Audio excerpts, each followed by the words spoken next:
بما انه جا الصيف وكي نقولوا الصيف نقولوا لي بيني والبحر ويا دلالي. اليوم جبت لكم وصفه تاع لي بيني سهله مهله تجي مقطنه وخفيفه كامل تقدروا ديروها اروح نديروها كيف كيف. لي بيني تاعنا نحتاجو 3 كيسان ونص تاع الفرينه، نص كاس تاع السكر، مغرفه كبيره تاع خماره تاع الخبز، نص مغرفه صغيره تاع الملح ومغرفه صغيره تاع لافاني. نخلطوا مليح هاد المكونات الجافه، نضيفوا عليهم 4 مغارف تاع الزيت وحبيبه تاع البيض، ونلمو لي بيني تاعنا بمزيج بين الماء والحليب. انا هنايا درت نص كاس تاع الماء يكون دافي وكملته بالحليب يكون دافي، يعني نص نص.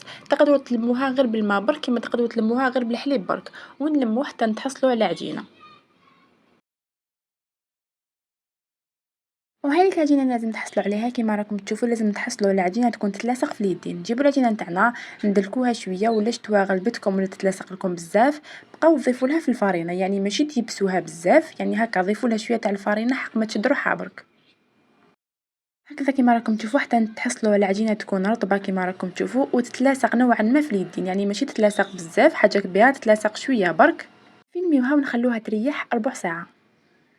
بعد ما فاتت لي ربع ساعه شوفوا العجينه تاعنا كيفاش خمرت، يعني دوكا راهي سخانه بالخف تخمر لكم العجينه نتاعكم. نديروا لها شويه تاع الفرينه ونفتحوا العجينه نتاعنا. شوفوا كيفاش تفتحوها، ما تفتحوها رقيقه بزاف ما تفتحوها خشينه بزاف. جيبوا اي طابع يكون مدور عندكم ونطبعوا هكا كيما راكم تشوفوا دوائر.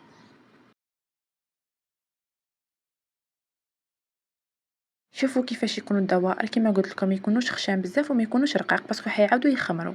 هنايا تقدروا تخلوهم كامل دي بنيه، كيما انايا حبيت نص بنيه ونص هادوما شغل دي دوناتس ثقبتهم في الوسط بالبوشون. نجيبوا لي بنيه تاعنا نحطوهم فوق طرشونه تكون نقيه ونغطوهم ونخلوهم حتى يخمروا ويتضاعف الحجم نتاعهم. هامليك هنايا بعد ما خمروا لي، وهنايا عندي الزيت لازم تكون سخونه، درت انا في كاسرونه تكون صغيره باش ما تاكليش بزاف الزيت. نجيبوا حبه تاع لي بنيه تاعنا ونحطوهم في الزيت ونبداو نرموا عليهم الفوق الزيت حتى تشوفوهم بلي طلعوا. وكي تشوفوها حمرت لكم من الجهه التحتانيه اقلبوها الزيت تحمر، وكي تاخذ لكم هذا اللون الذهبي شباب نحوها من الزيت.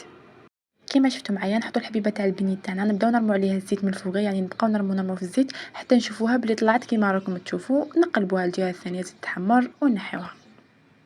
وهملك لي بني تاعي بعد ما طيبتهم كامل شوفوا شحال يجوا خفاف ويجوا مقطنين ما شاء الله، ما يجوش كامل شاربين الزيت، يعني اون ديغي با هذوما لي بني قيتوهم في الزيت ما يشربوا لكمش كامل الزيت.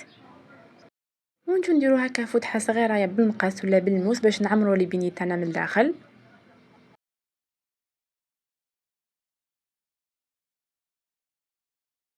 وعمروهم بالمعجون اي ذوق حبيتوه.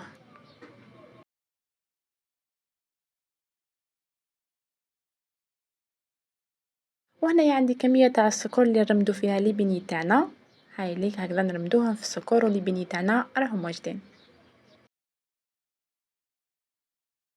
نفس الشيء بالنسبه لهادوما لي دونات، انا نحبهم هكذا مرمدين في السكر برك. هذا ما كان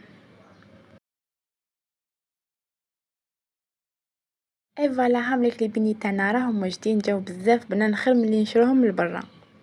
وشوفوا لي شحال جاو مقطنين وخفاف الله يبارك ما شاء الله، يعني برك العجينه نتاعكم كيما قلت لكم ما تيبسوهاش. وكانت هذه وصفتنا تاع نهار اليوم اللي نتمنى ان شاء الله تكون عجبتكم. ما بقى لي غير نقول لكم تهلاو في روحكم، تلاقاو في وصفات قادمه والسلام عليكم.